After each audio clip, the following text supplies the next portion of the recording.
CUET special series में एक बार फिर से आपका स्वागत है। इस एपिसोड में हम उन प्रश्नों को देखेंगे जो आपके परीक्षा के लिहाज से बेहद महत्वपूर्ण साबित हो सकते हैं। तो चलिए शुरुआत करते हैं।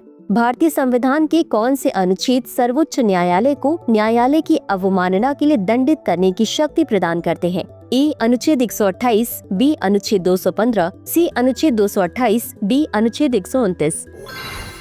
इस प्रश्न का सही उत्तर है विकल्प डी अनुच्छेद 129। चलिए देखते हैं इसके विश्लेषण को। अनुच्छेद 129 सर्वोच्च न्यायालय को स्वयं की अवमानना के लिए दंडित करने की शक्ति प्रदान करता है, जबकि अनुच्छेद 215 उच्च न्यायालयों को यही शक्ति प्रदान करता है।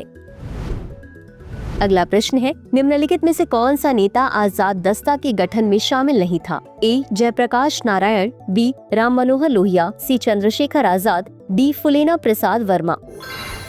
इस प्रश्न का सही उत्तर है विकल्प सी चंद्रशेखर आजाद। चलिए देखते हैं इसके विश्लेषण को। मार्च 1943 में जयप्रकाश नारायण ने राम मनोहर लोहिया, फूलन प्रसाद वर्मा, सूरज नारायण सिंह और योगेंद्र शुक्ला जैसे नेताओं के साथ मिलकर राजविलास जंगल, नेपाल के तराई क्षेत्र में आजाद दस्ता का गठन किया। अगला प्रश्न है, पृथ्वी विज्ञान मंत्रालय के तहत राष्ट्रीय ध्रुवीय एवं महासागर अनुसंधान केंद्र की स्थापना किस वर्ष की गई थी? ए 1998, बी 2001, सी 2005, डी 2008। इस प्रश्न का सही उत्तर है विकल्प ए 1998। चलिए देखते हैं इसके विश्लेषण को। राष्ट्रीय ध्रुवीय एवं महासागर अनुसंधान केंद्र की स्थापना 25 मई 1998 को पृथ्वी विज्ञान मंत्रालय के एक स्वायत्त अनुसंधान एवं विकास संस्थान के रूप में की गई थी। अगला प्रश्न है, भारत का पहला केबल स्टेड रेल पुल किस राज्य में स्थित है? ए हिमाचल प्रदेश, बी जम्मू कश्मीर, सी उत्तराखंड, डी असम। इस प्रश्न का सही उत्तर है विकल्प बी जम्मू कश्मीर। चलिए देखते हैं इसके विश्लेषण को। भारत का पहला केबल स्टीड रेल पुल अंजी खाड़ है, जो जम्मू कश्मीर के रियासी जिले में स्थित है। अगला प्रश्न है, बिहार के किस जिले में विक्रम नहर बैंक सौर ऊर्जा परियोजना का उद्घाटन किया गया है? ए भागलपुर, बी पटना, सी गया, डी मुंगेर।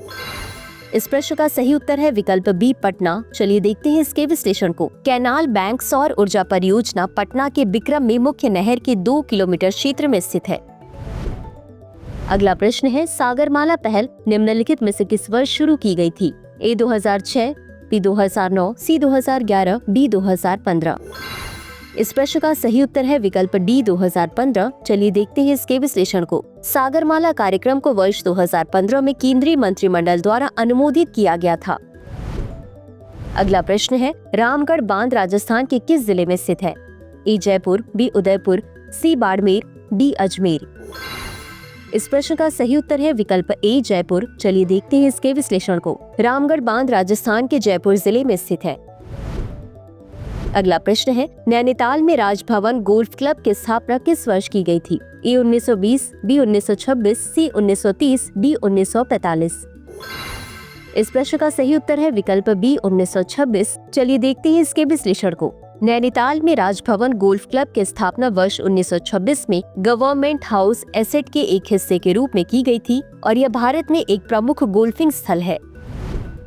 अगला प्रश्न है, जैसलमेर किला निम्नलिखित में से किस शासक द्वारा बनवाया गया था? ए महाराणा प्रताप, बी अकबर, सी राणा सांगा, डी राजा रावल सिंह। इस प्रश्न का सही उत्तर है विकल्प डी राजा रावल सिंह। चलिए देखते हैं इसके विश्लेषण को। जैसलमेर किला भारत का एकमात्र जीवित किला है। इसका निर्माण 1156 ईस्वी में राजा रावल सिंह ने करवाया था।